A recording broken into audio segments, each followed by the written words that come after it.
Hello and welcome to Knight's Kitchen with Mr. Leone. Remember, although cooking is fun, it can be dangerous. Remember to always follow proper safety and sanitation methods while working in the kitchen. If you want, you can pause the video after each step to follow along. Remember to review the recipe before watching the video. Make sure you ask a guardian for help if needed. Be safe and have fun. This week's recipe? Doughnuts. Doughnuts. For ingredients, you'll need whole milk, sugar, dry active yeast, eggs, butter, all-purpose flour, salt, oil for frying, and any toppings you want for your donuts. Make sure to gather your ingredients before starting any recipe. For the first step, you're going to warm up the milk, and then you're going to add the sugar to it. Then you'll add the yeast, and you'll wait about 5 minutes until the yeast starts to rise a bit. My video cut off, so let's just imagine that the yeast floated to the top. Next, we're going to mix together the flour and salt. Make sure they're mixed evenly, because if someone gets a chunk of salt, they may be pretty salty. While that mixes, we're going to whisk together the milk, the butter, and the eggs. Make sure the butter's cooled down enough, otherwise it will cook the eggs. Now we're going to mix together the flour mixture and the milk mixture. We're going to mix these two mixtures together until you get a rough looking dough.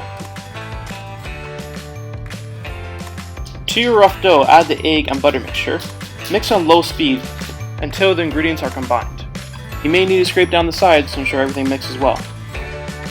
Turn the speed to medium-high and mix for about 10 minutes. About halfway through the mixing process, your dough is going to sound like it's slapping the side of the bowl. This is normal.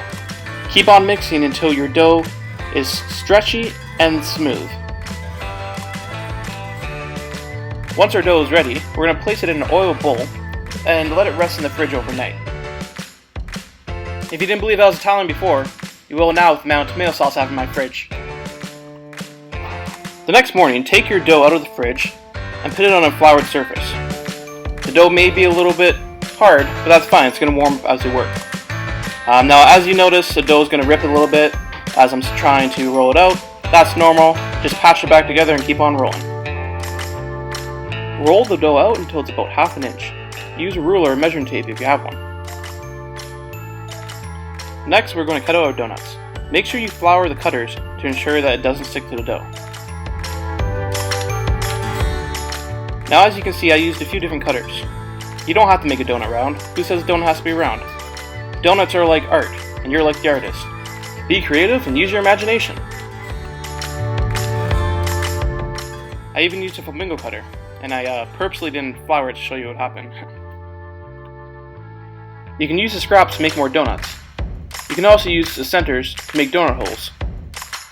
Now we're going to let our dough rest for about 45 minutes to an hour. About 10 minutes before cooking the donuts, heat up your oil to 375 degrees. You know your donuts are ready to fry when they're puffy and fragile to touch. Once your oil is heated, carefully place your donuts in the heated oil using gloves to ensure you don't get burnt.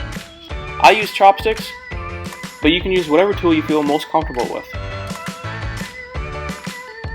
After about 2 or 3 minutes, or when your donuts are golden brown, give them a flip and cook them for another 2 or 3 minutes.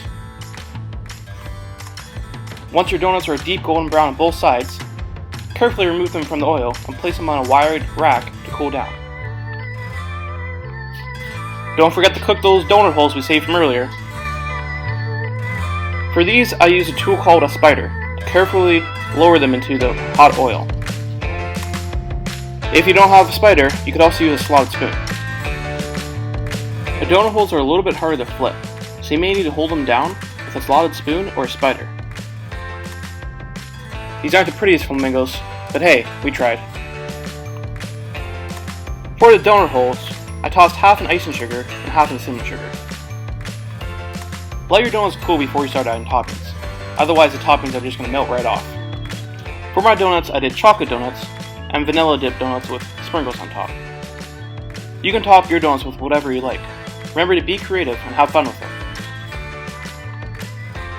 As tempting as they are to eat right away, it's best to let them cool down a bit so the glazes can harden. Who am I kidding? Dive right in. I know I did. Thanks for watching. Hope you enjoyed it. See you next week.